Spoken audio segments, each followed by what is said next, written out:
Sinaw man niya oil kung ano no. Kasi iban mag-change oil kung baga duga flashing pa siya no. Eh, May namigin ba kung ga-flashing ka? tipo ko dyan, ano rin ha. Kung mag-flashing bala. Kung mga diprudo, gano'n, pwede ka magwasin yung mga diprudo na dyan. Flashing ka. Hindi yung passing engine, katang-kabatang mapapagawin treatment. Duro pati ano no.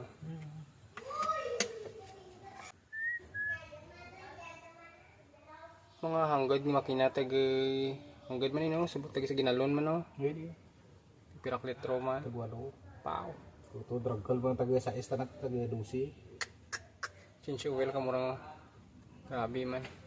Pero kung mga pick up mo dyan no. Do siguro dyan. Wah, pick up. Pick up mga pick up ngaran. Ay, Wah, mga balo. mga pito. Ito. Ito kayo, una ka, mga synthetic pa yung Quality man no. kaya iba wire mo gagawin. Basta may kabay lang. Medyo maro na nga tagiha, wire na. Pwede.